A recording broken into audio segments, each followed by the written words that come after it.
Voici la lecture de la Bible.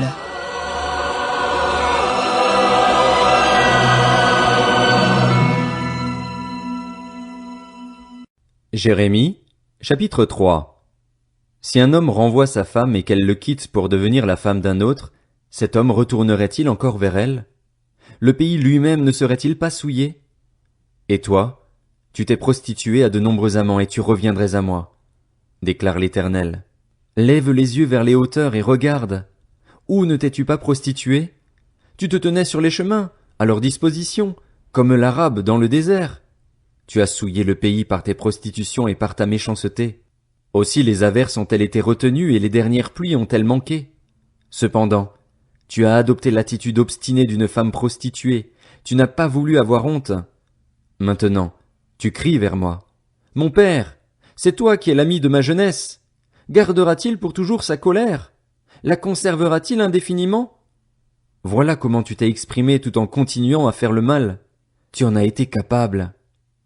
À l'époque du roi Josias, l'Éternel m'a dit, « As-tu vu ce qu'a fait l'infidèle Israël? Elle est allée sur toute montagne élevée et sous tout arbre vert, et là elle s'est prostituée. Je me disais, après avoir fait tout cela, elle reviendra à moi. Mais elle n'est pas revenue, et sa sœur, Juda la traîtresse, en a été témoin.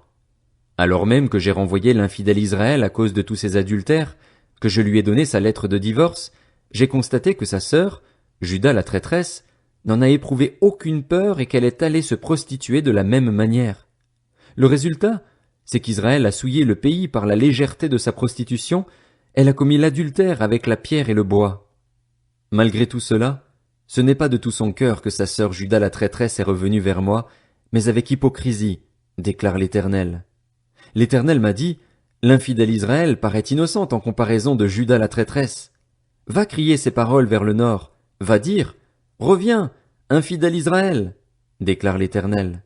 Je ne jetterai pas un regard sévère sur vous, car moi, je suis fidèle, déclare l'Éternel. Je ne garde pas ma colère pour toujours. Reconnais seulement ta faute. Oui, tu t'es révolté contre l'Éternel, ton Dieu. Tu t'es démené de tous côtés vers les dieux étrangers, sous tout arbre vert, et tu n'as pas écouté ma voix, déclare l'Éternel. Revenez, enfants rebelles, déclare l'Éternel, car c'est moi qui suis votre maître. Je vous prendrai, un d'une ville, deux d'une famille, et je vous ramènerai à Sion. Je vous donnerai des bergers selon mon cœur, et ils prendront soin de vous avec la connaissance et le discernement nécessaires. Lorsque vous serez devenus nombreux et aurez eu des enfants dans le pays, alors, déclare l'Éternel, on ne parlera plus de l'arche de l'alliance de l'Éternel. Elle ne viendra plus à la pensée, on ne se souviendra plus d'elle, on ne s'apercevra plus de son absence et l'on n'en fera pas une autre. À ce moment-là, on appellera Jérusalem trône de l'Éternel. Toutes les nations s'assembleront à Jérusalem au nom de l'Éternel, et elles ne suivront plus les penchants de leur cœur mauvais. Alors, la communauté de Juda marchera avec celle d'Israël. Elles viendront ensemble du pays du Nord jusqu'au pays que j'ai donné en héritage à vos ancêtres. Je me disais, comme je voudrais te mettre au même rang que des fils et te donner un pays de délices, l'héritage le plus beau parmi toutes les nations. Je me disais que tu m'appellerais mon père, et que tu ne te détournerais pas de moi. Pourtant, tout comme une femme trahit son compagnon, vous m'avez trahi, communauté d'Israël, déclare l'Éternel. Une voix se fait entendre sur les hauteurs, ce sont les pleurs, les supplications des Israélites. C'est parce qu'ils ont perverti leur voix, parce qu'ils ont oublié l'Éternel, leur Dieu. Revenez, enfants rebelles, je guérirai votre tendance à l'infidélité. Nous voici, nous venons vers toi, car c'est toi qui es l'Éternel, notre Dieu. Oui, ce qui se passe sur les collines, le vacarme qu'on entend sur les montagnes, tout cela n'est que mensonge. Oui, c'est en l'Éternel, notre Dieu, qu'est le salut d'Israël. Depuis notre jeunesse, ce qui fait notre honte a dévoré le fruit du travail de nos ancêtres, leurs brebis et leurs bœufs, leurs fils et leurs filles. Que notre honte soit notre lit, et notre déshonneur notre couverture, car nous avons péché contre l'Éternel, notre Dieu, nous et nos ancêtres, depuis notre jeunesse et jusqu'à aujourd'hui, et nous n'avons pas écouté l'Éternel, notre Dieu.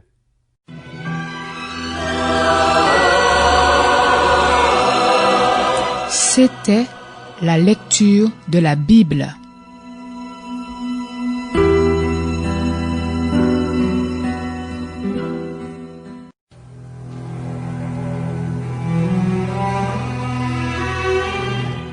Voici la lecture de la Bible.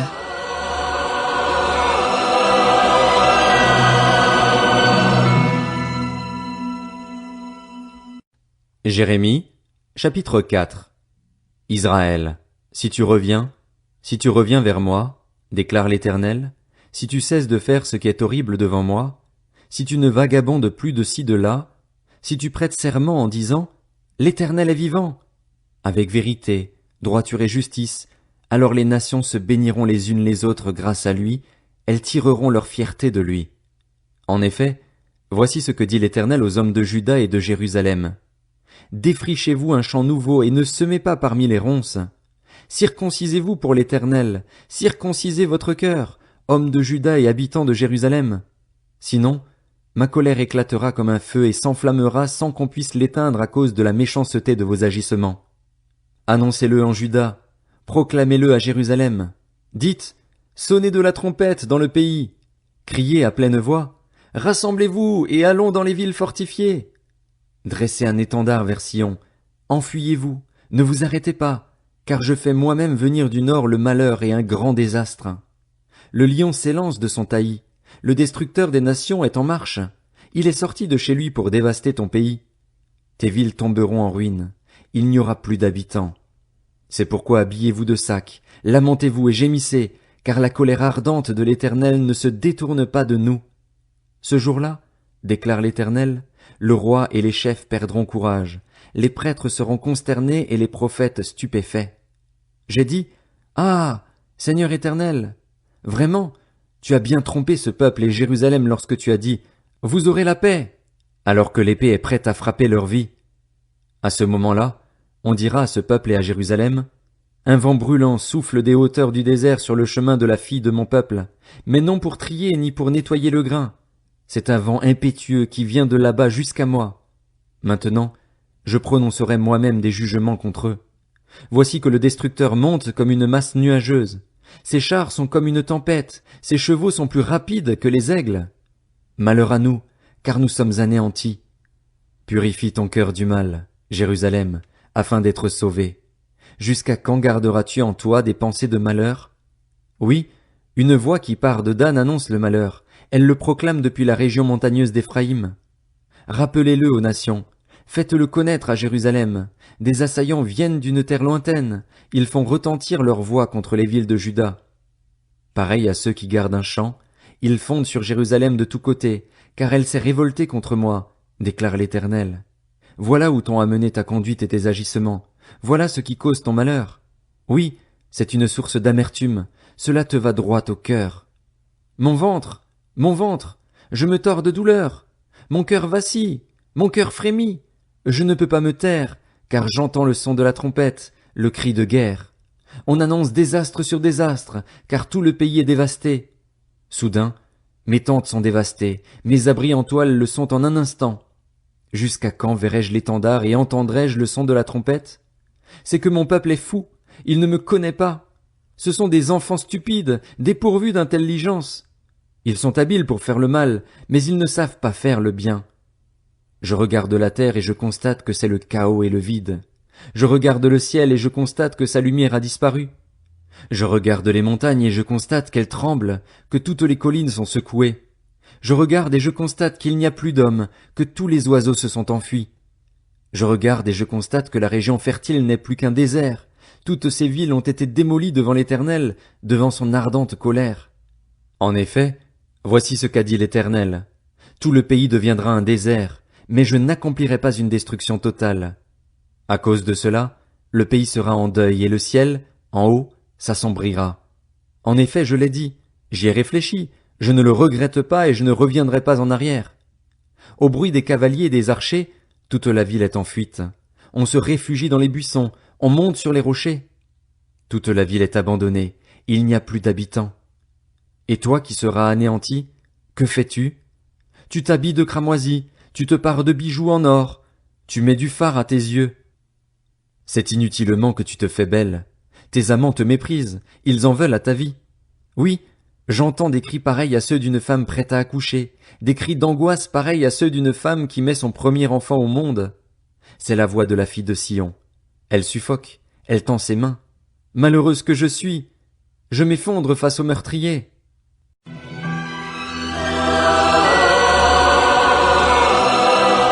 C'était la lecture de la Bible.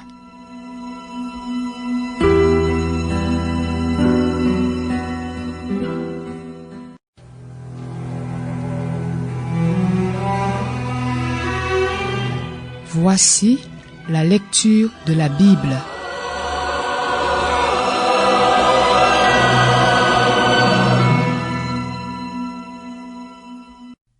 Jérémie, chapitre 5.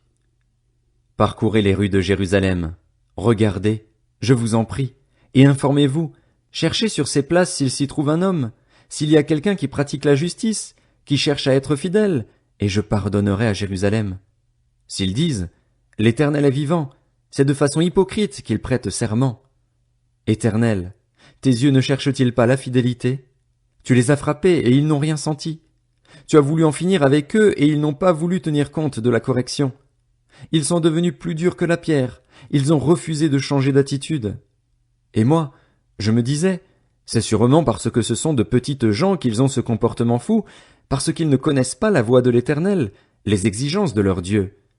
J'irai donc vers les grands et je leur parlerai, car eux, ils connaissent la voie de l'Éternel, les exigences de leur Dieu. Mais tous ensemble, ils se sont révoltés contre cette autorité, ils ont arraché leurs liens.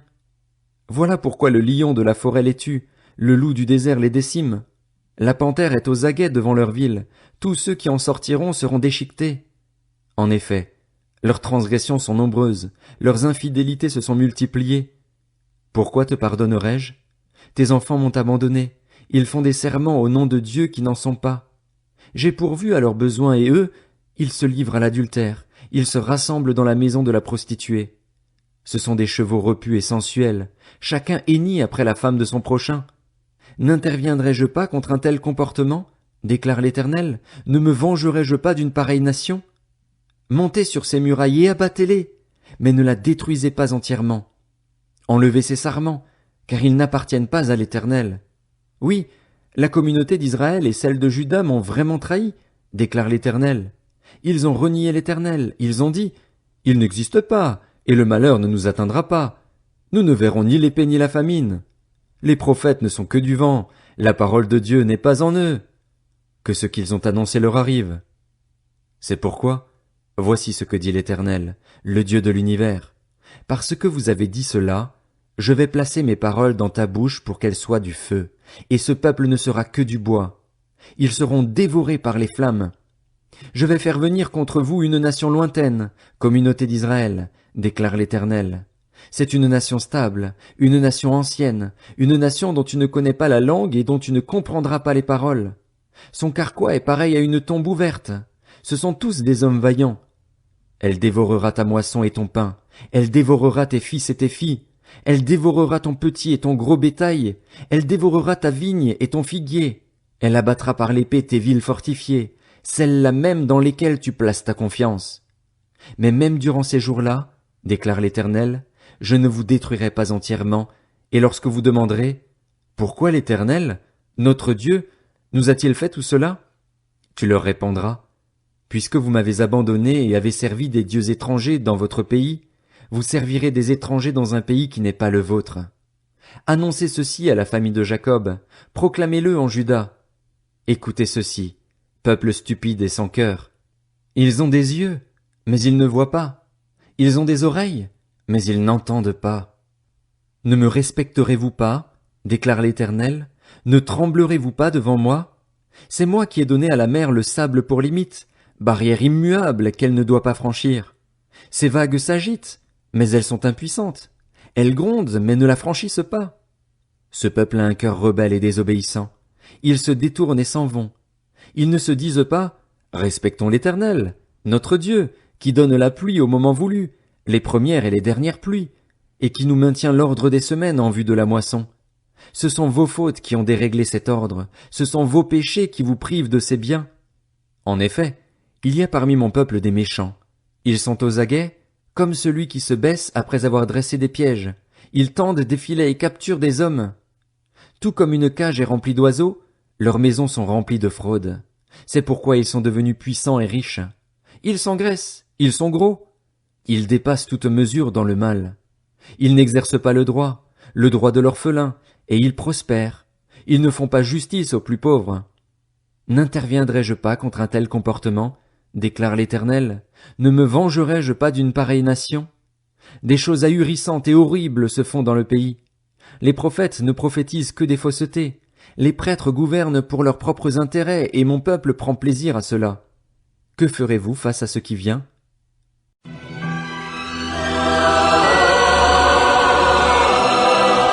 C'était la lecture de la Bible.